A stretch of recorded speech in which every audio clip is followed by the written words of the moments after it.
Now let's begin the conversation. One of the intricacies of Nigerian politics is the formation of alliances as a strategy for political victory and survival. The governor of Delta State, Sheriff Oborevwori, has officially defected from the People's Democratic Party PDP to the ruling All Progressives Congress APC. The governor's chief press secretary, Festus Ahon, confirmed the decision after a closed-door meeting at the government house Asaba this Wednesday. Ahon said the decision was reached after wide consultations with political stakeholders and in the interest of long-term development of the state. Governor Oborevwori, who emerged victorious in the 2023 governorship election on the platform of the PDP, was received by senior APC officials in what political analysts describe as a strategic realignment with significant implications for the 2027 elections.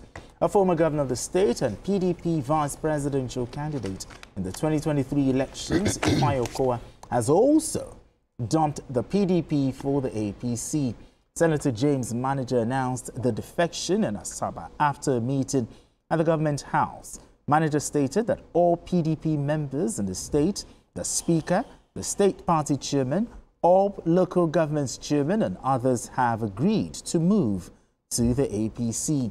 The days ahead will definitely be interesting. Bobby K, talk to me. The Delta State governor, defecting to the ruling APC. Did you see this coming or are you surprised? I'm not surprised. You're not surprised? I knew it will happen. I knew it was just a matter of time. You saw the signs? And I see two other governors coming. Two other governors from the South. I see them coming. But I don't want to go further because exactly. I'm not part of the APC family. I don't have, I'm not a card-carrying member. And I would rather leave the APC to sort out their issues. Okay. Before now, there had been so many defections to the APC from Delta State. And the governor must have felt that if he remained in the PDP, he would be like a fish out of water. So remember, James Ibori's daughter defected since last year. Okay. And some were saying she should lose her seat in the assembly on account of that. And others too. All the three senators from the state are APC senators now. Ned Nwoko led the two other senators into the APC. So remember that the former Deputy Senate President, Omagege, yes? Omagege, not Omagege. Okay, Omagege had been saying that Governor Sheriff Oborevwori must not come into their party. He sensed that Governor Sheriff will come into the party. So he kept saying, no, you are not wanted in APC. You are not wanted. Don't come into APC. APC that does not belong to you. You want to determine whether somebody can join.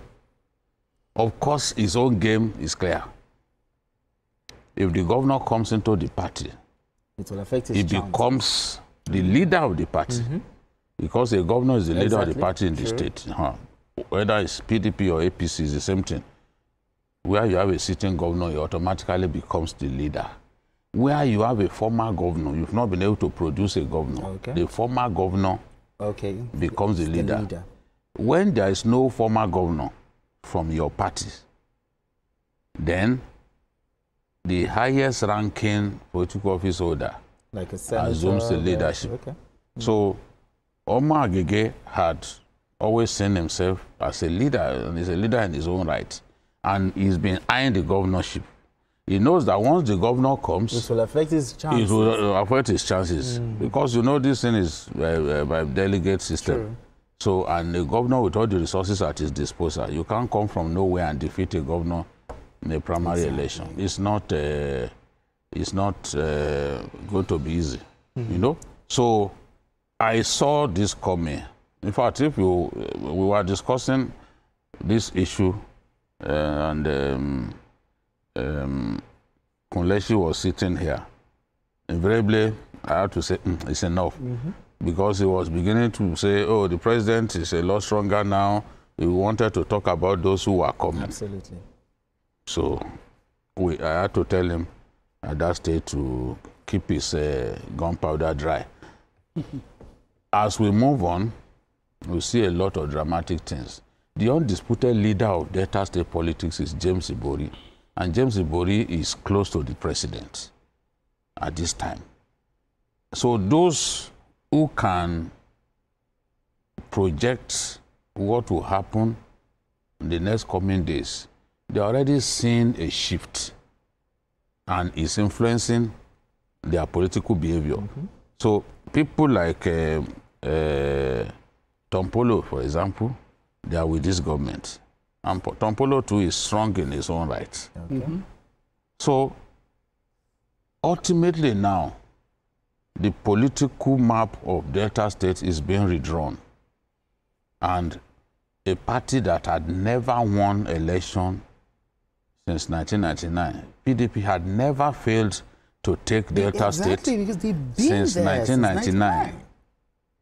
But for the first time, we have an APC governor.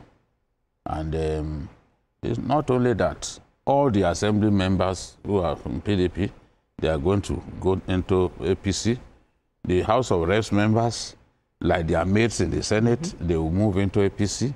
The local government chairmen have already indicated that they are going to move into APC. Remember, the Delta Unity Group were received into APC some days back in Agbo. So these defections will continue to happen as we move inexorably towards 2027. And it will really make 2027 politics very interesting. Very interesting. All right, Kaidi, what's the implication of these defections, in the politics? Unlike BKO, I wasn't sure this will happen. Based on some of the factors you mentioned. The fact that this state has been a PDP state since 1999. all the while looks like it's in then, now it's clearer. It looks like a political suicide, for you to just move into an opposition party. You recall that the likes of Oborevwori, who was a strong candidate, one of the reasons why probably he never became a governor is because he wasn't in the ruling party. However, the implication of this opened our eyes to a lot of factors. PDP is continually balkanized. PDP is obviously depleting seriously.